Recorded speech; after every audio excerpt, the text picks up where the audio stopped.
Amin.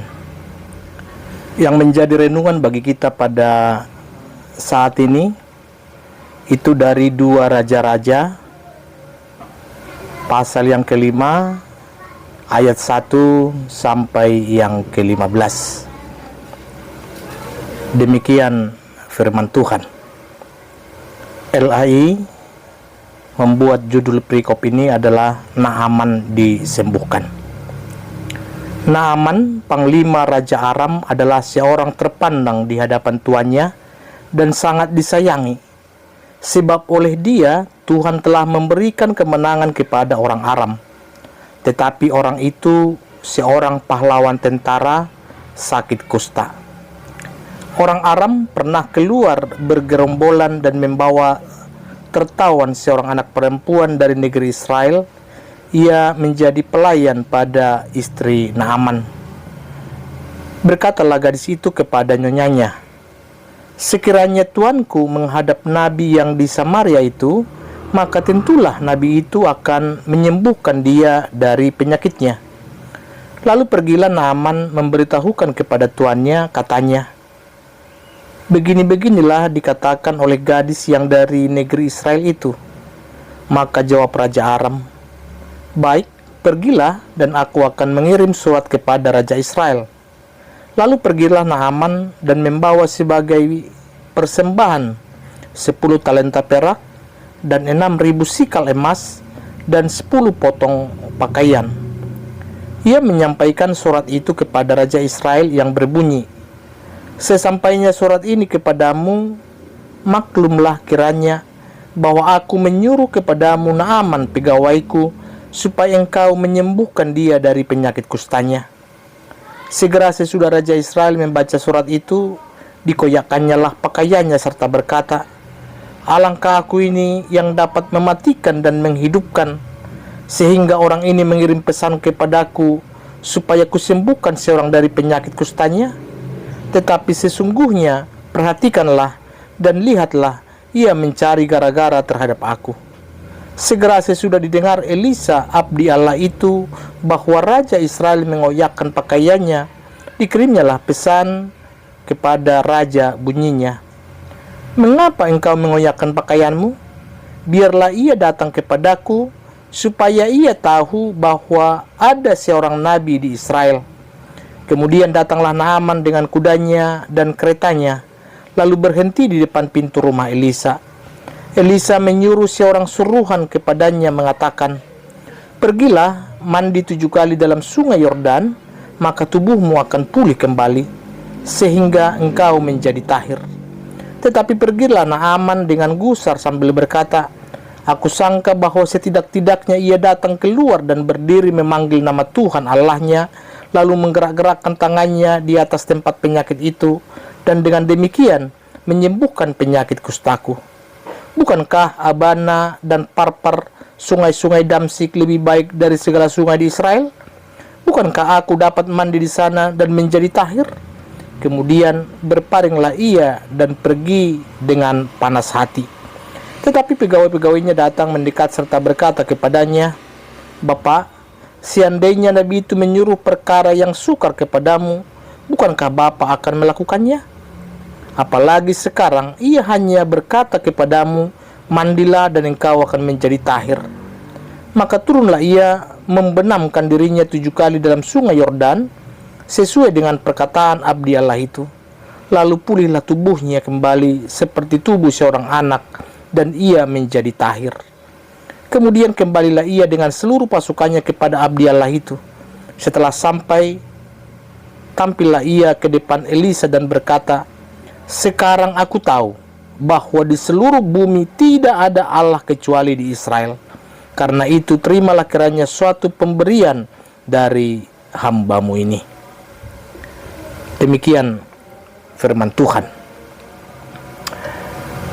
Kita manusia tentu pasti melakukan kesalahan. Walaupun ketika kita melakukannya, mungkin bisa saja kita tidak mengakuinya. Namun beberapa kesalahan yang mengakibatkan konsekuensi yang sangat fatal, bahkan bisa selamanya. Tetapi kesalahan paling serius yang dibuat adalah kesalahan yang mengakibatkan jiwa seseorang untuk selama-lamanya. Sekarang kita akan melihat seorang pria yang membuat 5 kesalahan yang serius terkait hidupnya. Sedih memang untuk dikatakan bahwa banyak orang saat ini melakukan kesalahan yang sama dan mempunyai konsekuensi dari kesalahan itu akan berlangsung selamanya. Dari bacaan kita tadi kita lihat bahwa ada seorang pria, itu adalah Naaman. Naaman dikatakan adalah seorang panglima Raja Aram. Adalah seorang yang terpandang di hadapan tuannya. Tentu dia sangat disayangi, sebab oleh dia Tuhan telah memberikan kemenangan kepada orang Aram. Tetapi orang itu seorang pahlawan tentara sakit kusta. Dari sini kita lihat dia seorang panglima Raja Aram. Dia seorang panglima tentu yang paling bertanggung jawab atas semua tentara yang ada di Aram. Dan dia adalah seorang pria hebat setelah tuannya, gitu ya. Artinya dia adalah nomor 2 setelah Raja Aram. Dia adalah seorang yang terhormat. Tentu dia sangat disegani oleh semua orang yang berada di bawah komandonya. Dan dia adalah seorang pria perkasa yang gagah berani. Tentu tidak ada yang melebihi keberaniannya di Aram. Tetapi di akhir ayat 1 dikatakan dia adalah penderita kusta. Di sini satu fakta yang sangat begitu merendahkan pribadinya, yang menutupi pencapaian segala prestasi di dalam kehidupannya. Kalau kita lihat di sini bahwa penderitaan itu sudah merampas daripada kegembiraan, kebahagiaan daripada si Naaman. Dia secara pribadi terbebani dengan penyakit itu, tetapi memang dia tidak berdaya melakukan apapun untuk menyembuhkan. Pada saat itu belum ada yang bisa mengobati untuk kusta. Hanya biasanya ya bersenang-senang. Itulah yang dapat dilakukan ketika orang sudah penyakit kusta. Sekarang kalau kita lihat dengan kehidupan Kristen saat ini, hampir sama. Orang Kristen saat kini banyak yang sama dengan si Naaman. Banyak mungkin orang saat ini mereka menemukan kesuksesan di bidang yang mereka tekuni. Mungkin orang lain banyak yang memuji atas prestasi daripada seseorang. Tetapi ingat bahwa manusia itu tidak lepas dari dosa. Dosa merusak hidup manusia. Hanya percaya kepada Tuhan untuk membebaskan dosa manusia. Sekarang kita melihat dari cerita Naaman di bacaan kita tadi, ada 5 kesalahan yang serius dibuat oleh Naaman. Yang pertama, Naaman menawarkan harga yang salah. Kalau kita lihat bahwa Naaman tadi menyerahkan 10 talenta perak, 6.000 keping emas, dan 10 baju ganti. Kalau kita lihat itu sekarang, itu 10 talenta bisa 340 kg perak. Ini kurang lebih ya. 6.000 keping emas itu kurang lebih bisa mencapai 75 kg emas. Coba kalau kita tukar dengan nilai uang hari ini, tentu sudah sangat besar. Naaman di sini mau membayar harga berapapun untuk dibebaskan dari penderitaannya. Bukankah hari ini banyak banget orang untuk melakukan hal yang sama, untuk mencari kesehatan? Mereka mau membayar berapapun karena mereka berpikir bahwa dengan memberikan sejumlah besar uang, termasuk untuk beramal atau bisa untuk diberikan ke gereja, mereka menganggap bahwa Allah akan senang. Tetapi ingat bahwa Tuhan sebenarnya tidak tertarik pada ukuran rekening bank kita. Dia lebih tertarik ketika kita datang kepadanya, ketika kita menginginkan Tuhan. Itulah yang dikatakan Petrus sebenarnya, bahwa penebusan kita bukan dengan emas atau perak, tetapi dengan darah Kristus yang sangat berharga. Kita tidak dapat membeli keselamatan, karena keselamatan itu adalah anugerah dari Tuhan. Dia membayar dengan darah untuk menebus kita. Yang kedua, ketika kita melihat kesalahan Naaman yang kedua, yaitu ia pergi kepada orang yang salah. Kalau kita lihat tadi di ayat 5 dan 6, bahwa Naaman berpikir ketika penyembuhan itu ditemukan di Israel adalah seorang yang terbesar atau orang besar di Israel. Itulah yang membuat kenapa Raja Aram membuat rekomendasi untuknya supaya dia menghadap kepada Raja Aram. Ketika surat itu diberikan kepada raja orang Israel, tentu raja tidak akan bisa berbuat apa-apa karena raja tidak bisa membantunya.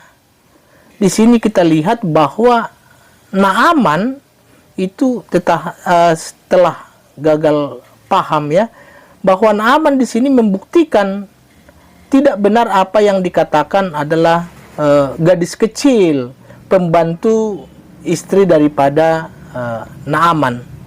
Sebenarnya bahwa gadis kecil itu mengarahkannya ke abdi Allah, yaitu Elisa.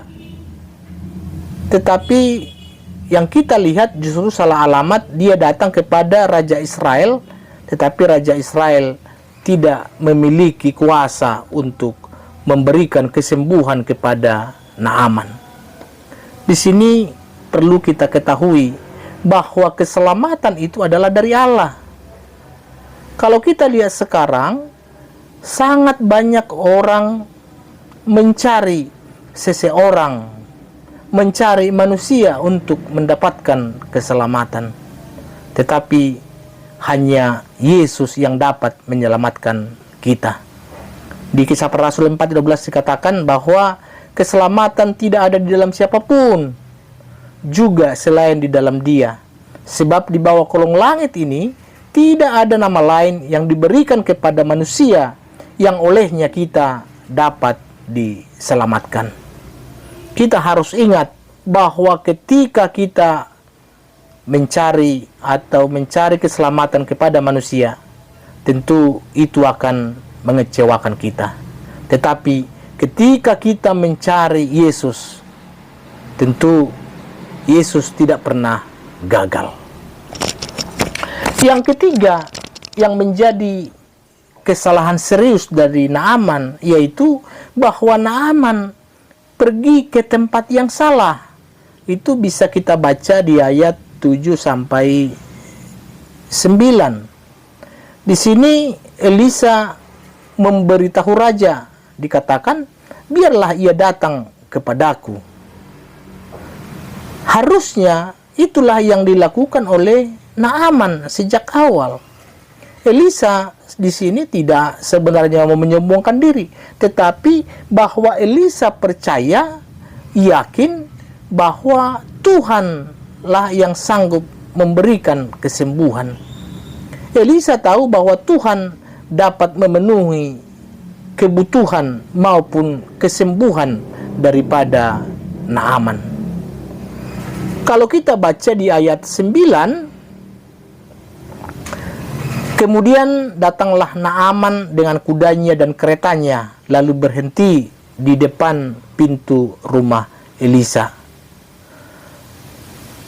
Dari sini mau menunjukkan bahwa sebenarnya kesembuhan itu begitu dekat, tapi seolah-olah begitu jauh.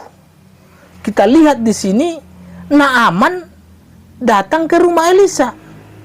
Harusnya Naaman itu datangnya ke Elisa. Ini kalau kita lihat implementasikan kepada kehidupan kita masa kini, sangat banyak orang datang hanya ke gereja, tetapi tidak datang kepada Tuhan. Dia hanya mencari kesenangan di dalam rumah Tuhan. Sebenarnya mereka begitu dekat dengan keselamatan itu, tetapi masih banyak yang terhilang.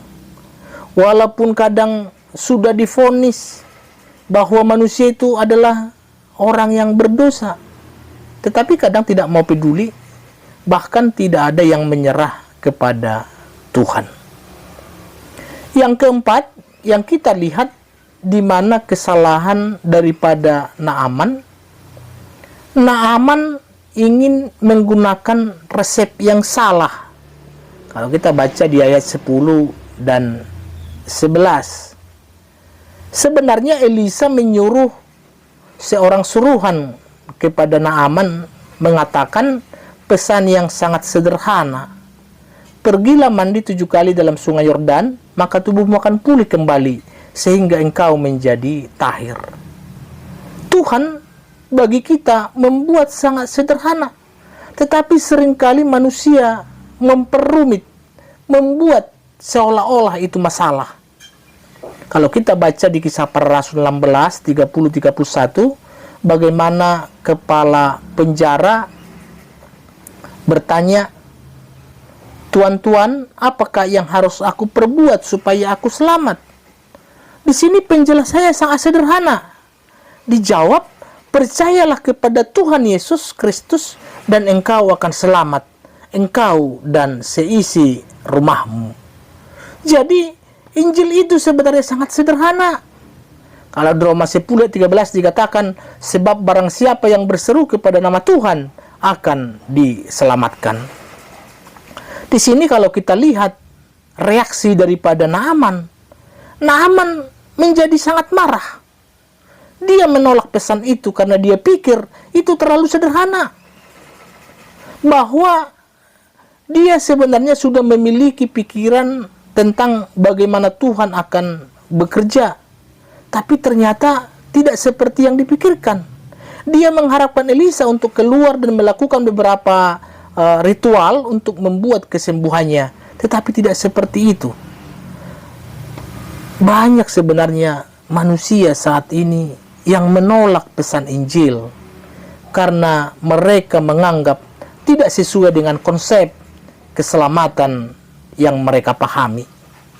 Beberapa orang ingin menyombongkan pengetahuan mereka. Mereka lebih meyakini itu daripada mempercayai ayat Alkitab.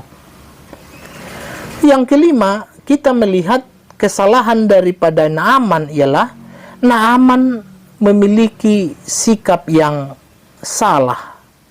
Di sini Naaman pergi dengan marah karena dia tidak mendapatkan apa yang diinginkannya. Seharusnya kalau dia mau menaatinya, tidak ada masalah. Lalu dia menganggap bahwa perairan Damsyik itu lebih baik dari sungai Yordan. Manusia saat ini banyak seperti itu. Berapa banyak jiwa yang akan menderita selamanya di lautan api karena kesombongan mereka. Mereka tidak menghormati dan taat kepada Tuhan. Bisa kita lihat banyak orang yang ada di gereja saat ini. Mereka bukan mencari Tuhan, tetapi mereka bahkan ingin dihargai, bukan mencari apa yang dia butuhkan, tetapi hanya untuk dihargai oleh orang lain. Bapak Ibu, kiranya kesalahan ini tidak mengulang, atau kita tidak mengulang hal yang sama seperti yang dilakukan oleh Naaman.